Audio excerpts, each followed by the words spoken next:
Si le sens d'une image ne vous convient pas, Photoshop CS6 met à votre disposition différentes fonctionnalités qui vont vous permettre de faire pivoter une image ou encore de modifier son axe de symétrie. Donc, comme vous pouvez le voir, j'ai ici l'image d'un bureau avec un calque par-dessus qui est représenté par ce stylo, le stylo qui apparaît donc ici.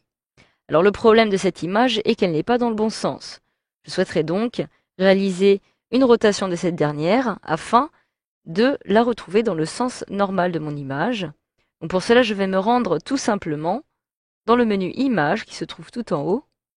J'ai ici Rotation de l'image. Je peux donc réaliser, si je le souhaite, une rotation à 180 degrés, 90 degrés horaires, c'est-à-dire dans le sens des aiguilles d'une montre, ou 90 degrés anti-horaires, c'est-à-dire dans le sens inverse des aiguilles d'une montre. En ce qui me concerne, je clique alors sur 90 degrés horaires afin de retrouver la photographie dans le bon sens.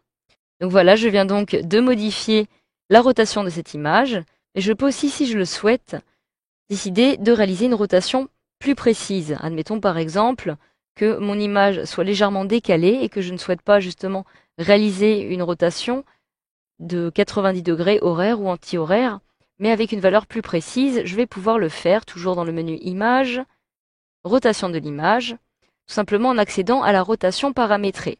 Donc en effet, si je clique ici, je vais pouvoir réaliser une rotation un peu plus précise, admettons dans le sens inverse des aiguilles d'une montre cette fois-ci, avec un angle de, par exemple, 30 degrés. Je vais réaliser maintenant une rotation de 30 degrés dans le sens inverse des aiguilles d'une montre, ce qui va créer un petit effet, par exemple, à mon image.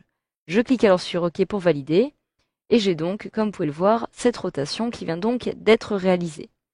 Je clique sur Édition et Annuler rotation de la zone de travail pour l'instant pour revenir à l'image précédente.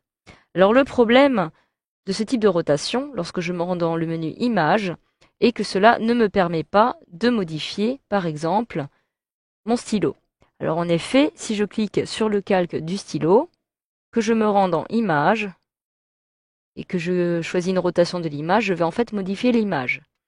Pour me centrer sur celui-ci, il me suffit tout simplement de cliquer sur CTRL-T pour le sélectionner. J'ai ici le petit encadré qui apparaît, qui m'indique bien que mon stylo est sélectionné.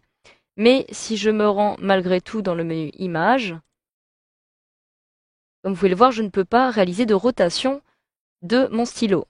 Alors pourquoi? Tout simplement parce qu'il va me falloir procéder d'une autre façon. Comme vous pouvez le voir, j'ai ici des petites flèches qui apparaissent ici, qui vont permettre, si je le souhaite, de réaliser une rotation manuelle.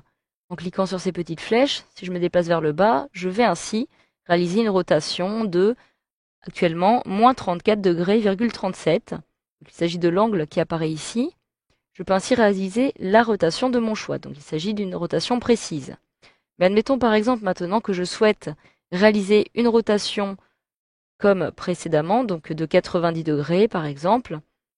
Je vais annuler cette action en cliquant ici. J'appuie à nouveau sur CTRL-T pour sélectionner mon stylo et je réalise maintenant un clic droit.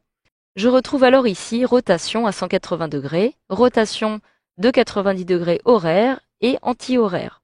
Je peux donc réaliser une rotation à 180 degrés directement, comme ceci, directement. Donc voilà, vous avez une autre façon de procéder maintenant, toujours en transformation manuelle. Alors je vais appuyer sur la touche Maj de mon clavier pour conserver les proportions. Et après avoir sélectionné votre calque avec CTRL-T, comme c'est le cas actuellement, j'appuie sur Maj et je vais saisir par exemple ici le côté qui apparaît. Je clique dessus, je maintiens enfoncé et je vais pouvoir ainsi, tout en respectant les proportions de mon stylo, tout simplement inverser le sens de ce dernier directement de cette façon. Alors vous avez aussi enfin une autre possibilité qui va vous permettre cette fois-ci de modifier l'axe de symétrie de vos calques ou encore de votre image. Donc en réalisant un clic droit, je retrouve ici symétrie axe horizontal ou symétrie axe vertical. Je peux réaliser une symétrie d'axe horizontal pour revenir à la position précédente. Je clique alors ici et j'ai donc mon stylo qui a été inversé. Je peux procéder de la même façon pour mon image cette fois-ci. Donc je clique ici par exemple pour annuler l'action de mon stylo. Je me rends dans Images, Rotation de l'image et je peux ici réaliser une symétrie horizontale ou verticale de ma zone de travail. Donc si je souhaite juste changer de côté, je vais cliquer ici sur Symétrie horizontale. Automatiquement, j'ai donc mon image qui est désormais inversée. Donc voilà, grâce à cette formation, vous savez désormais comment procéder maintenant pour faire pivoter une image ou encore modifier son axe de symétrie sous Photoshop CS6.